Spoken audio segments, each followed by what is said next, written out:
Yo à tous, c'est Tidiane. Aujourd'hui on se retrouve pour parler de la légende de Ruby Sunday, du début jusqu'à la fin de cet épisode qui était extrêmement épique et rempli de mystères pour la plupart qui n'ont pas eu de réponse. On le sent, on arrive bel et bien sur la fin de la première saison du reboot 2024 de Doctor Who.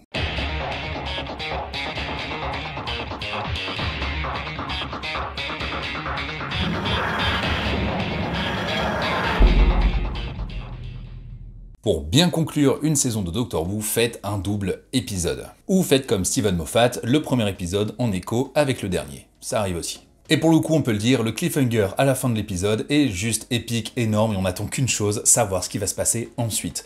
Parce qu'on ne parle pas de n'importe quel personnage qui revient. Mais je reviens dessus après. Beaucoup de mystères entourent la vie de Ruby Sunday. Le principal mystère est celui de sa naissance, celui de qui est sa mère, pourquoi est-ce que le docteur n'a pas vu le visage de la mère, pourquoi il n'a pas cherché, on le sait, il voulait préserver son anonymat, mais pourquoi est-ce que la neige tombe autour de Ruby Sunday? Beaucoup de questions qui sont aussi soulevées par Maestro, qui entend une chanson dans l'esprit de Ruby Sunday, une chanson qui est gravée, qui l'empêche, lui, de la détruire avec ses propres chansons, parce qu'elle est un peu protégée par cette chanson, qui est au final, je pense, le chant de Noël que l'on entend à chaque fois que la neige tombe autour de Ruby. Mais cet épisode commence par le docteur qui en a marre de ne pas avoir la réponse à ce mystère, et qui veut connaître la réponse. On sait que le docteur a beaucoup de mystères dans sa vie, il aime beaucoup connaître les réponses, et quand il ne les a pas, cela lui le travaille jusqu'à qu'il ait la réponse ou qu'il abandonne, ce qui est plutôt rare. Le docteur ne peut pas trouver la réponse tout seul, il est déjà allé à cette époque, il ne peut pas y retourner, sous peine de faire un gros problème spatio-temporel. Et à part ça, à part ce moment, il n'a pas d'autres indices sur où pourrait ou qui pourrait être la mère de Ruby Sunday. Petit aparté, je fais cette vidéo en ayant vu aussi le dernier épisode, parce que forcément je suis toujours un peu en retard. Du coup, je vais pas faire de théorie, parce que j'ai déjà les réponses qui sont pas du tout satisfaisantes, faut le dire, mais qui sont bien. Bref, le docteur ne peut pas trouver cette réponse par lui-même, il a donc besoin d'aide. Vers qui le docteur se tourne-t-il pour l'aider lorsqu'il n'a pas les moyens qui lui permettent d'atteindre son but? Première proposition, Gallifrey. Gallifrey qui peut permettre d'arriver, par exemple avec une fenêtre temporelle, au dernier moment de la vie d'une personne pour essayer d'extirper des réponses avant de la laisser à l'endroit où elle était censée finir sa vie. Mais je sais pas, j'ai l'impression que c'est un peu compliqué de trouver Gallifrey en ce moment. Du coup, le docteur se rabat vers sa seconde carte, qui est un peu le côté Gallifrey version ultra cheap. C'est Unit. Alors que je pense que les moyens d'Unit ne font pas quelque chose de cheap, mais la fenêtre temporelle est beaucoup plus cheap que celle que le docteur peut avoir sur Gallifrey. Petite retrouvaille, moment d'émotion et nouveau personnage, un petit garçon de 13 ans. Je comprends pas trop ce que fait là ce personnage, mais je le trouve incroyable. Je trouve qu'il apporte quelque chose de ouf, et c'est génial en fait, je trouve d'avoir eu cette idée pour ce personnage de le mettre là. Ensuite, un second personnage également qui est nouveau, sur lequel on s'attardera plus tard. Le docteur nous démontre une nouvelle fois qu'il n'est pas idiot, et qu'il sait pertinemment que Unit, malgré son interdiction, travaille sur des éléments spatio-temporels, sur des moyens de voir le passé, ou peut-être le futur. En tout cas, là, on parle d'une fenêtre temporelle. Une fenêtre temporelle dont il rit beaucoup, d'ailleurs, la version française et la version originale n'est pas la même. Il y a toujours des petites différences, mais là vraiment le moment où il voit cette fenêtre, en anglais il a plutôt tendance à se moquer gentiment et à dire qu'ils avaient fait avec les moyens qu'ils avaient, on voit qu'ils n'ont pas les connaissances et qu'ils s'attendaient pas forcément à mieux, mais qu'il connaît mieux, que c'est vraiment une version 1.0 d'une fenêtre temporelle, mais qui se défend. Tandis que dans la version française, je le trouve tellement pédant, vraiment, on dirait qu'il est au-dessus d'eux et qu'il dit vous êtes des insectes, vous avez vu ce que vous avez fait. Du coup, je préfère, pour le coup, la version originale. Cette version temporelle n'est pas très stable, et pourtant, grâce au docteur et à la mémoire de Ruby Sunday, et surtout à la connaissance du docteur sur le fonctionnement des fenêtres temporelles, ils arrivent à stabiliser l'image comme jamais, au point, d'ailleurs, de rendre tangible le TARDIS. Je ne vous refais pas l'histoire. Dans cet épisode, je n'ai retenu aucun point négatif, ce qui fait de cet épisode l'un des meilleurs de la saison, surtout par rapport au côté épique de la fin, parce que tout le long de cet épisode, on attend la réponse au mystère de qui est la mère de Ruby Sunday. Au final, on l'a pas dans cet épisode, on l'a dans le suivant, mais la question à laquelle on a la réponse, c'est qui est celui qui attend, qui nous a été teasé par le Toymaker lorsqu'il se battait contre David Tennant, avant même que Ncuti Gatwa arrive. L'autre réponse que l'on a, c'est qui est cette vieille dame que l'on retrouve partout. Alors oui, les anagrammes ont été extrêmement bien trouvés, puisqu'on peut très bien partir de TARDIS comme Sutekh, franchement c'était très bien joué. Même si Sutekh était un peu tiré par les cheveux, c'est normal qu'il ne l'ait pas trouvé. Mais l'anagramme TARDIS était très très bien faite, surtout du coup cette personne officiellement a une existence à la vie amenée par Sutekh, mais tout a été créé artificiellement par ce dernier, qui se déplace dans le flux temporel. Faisons les choses dans l'ordre, on reviendra à cette dame après.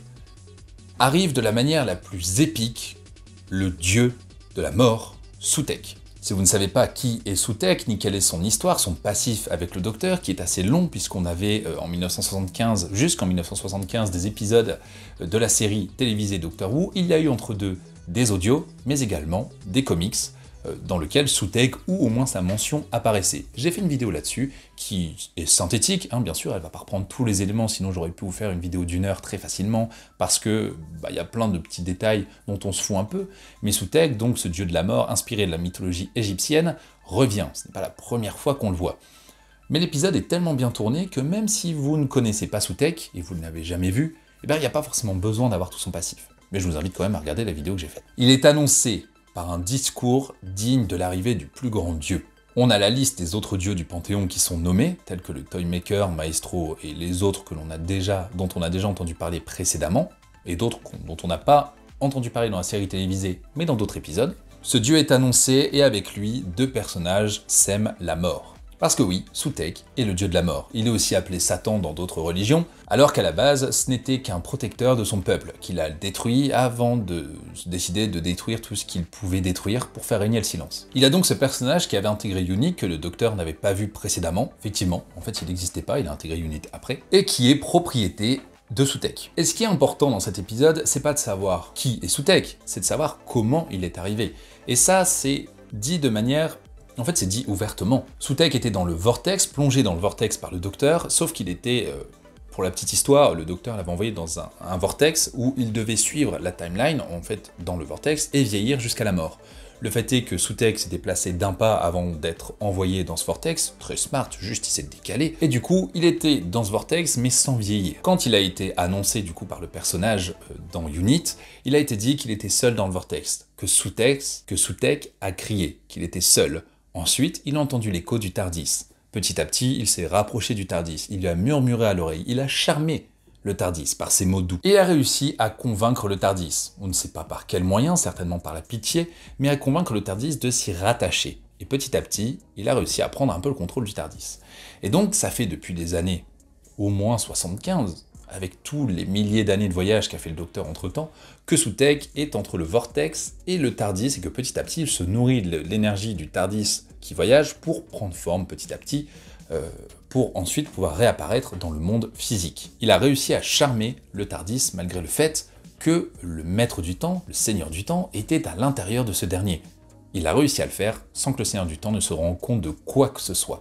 Depuis tout ce temps. Ce qui fait un écho quand Peter Capaldi, quand il parlait de voyager seul et du silence, que peut-être lui ne voyageait pas seul, qu'il n'avait jamais voyagé seul. Et bien effectivement, en fait c'est le cas, il y avait toujours eu un petit Sutekh qui se promenait autour du TARDIS. Alors il y a eu pas mal de blagues sur les réseaux sociaux, quand le TARDIS avait été réduit, ils ont mis Sutekh en mode petit chiot, c'est plutôt mignon, qui attendait là avec la version miniature du TARDIS. Et également, lorsque il y avait l'épisode 73 Yards, du coup dans cette saison avec Ruby, Sutekh n'apparaît pas. Et c'est une question que plusieurs se sont posées, et simplement, comme je le disais, si Sutekh se nourrit de l'énergie des voyages du TARDIS pour prendre forme dans la vie physique, eh bien le fait que le TARDIS ne voyage pas dans cet épisode fait que Sutekh n'a jamais l'énergie nécessaire pour détruire le monde. Ce qui en fait quelque chose d'assez cocasse, dirons-nous, c'est que le Docteur, qui lui est toujours dans tous les mondes pour les sauver, pour les aider, a au final amené Sutekh la destruction et la mort sur toutes les planètes qu'il a visitées. Il en a conscience et ça lui fout un énorme coup au moral, de se rendre compte que, eh bien en fait, tout là où il a voulu apporter de l'aide, où il a voulu aider à faire que la vie prospère, il a en réalité apporté la mort. Et donc, ce qui nous répond à la question également de cette dame, qui se trouve dans tous les épisodes, eh bien c'était simplement un écho de Sutekh qui apparaît parce que Sutekh est prêt à prendre forme. Le fait est que cet écho se trouve donc sur toutes les planètes où le TARDIS a été déposé, au moins depuis les années 75, si ce n'est plus parce que certainement Soutek suit peut-être cette timeline, peut-être une autre, on ne sait pas, peut-être que quand le docteur battait Soutek avec son TARDIS, il y avait déjà l'autre Soutek du futur qui était là, et puis j'ai bien aimé le fait que Soutek avait vraiment le TARDIS dans les bras, mais bref, je m'égare un peu. Ce qui signifie donc que Soutek a créé la vie pour apporter la mort. Ouais, c'est très philosophique, parce que du coup ce personnage apporte le sable de la désolation dans tous les univers, et c'est extrêmement bien fait. Mais ça c'est dans l'épisode suivant. La mort arrive, en face de la mort, le docteur, les membres de UNIT, dans la fenêtre, en bas, la fenêtre temporelle, Ruby, donc pas au même endroit que le docteur. Et on finit sur quelque chose d'extrêmement épique, où le TARDIS n'appartient plus au docteur, le docteur n'a plus de TARDIS, il a devant lui un ennemi qui est un dieu, le dieu de la mort, il ne peut pas abattre un dieu, naturellement. Ennemi de toujours qu'il était certain d'avoir détruit, le docteur a peur.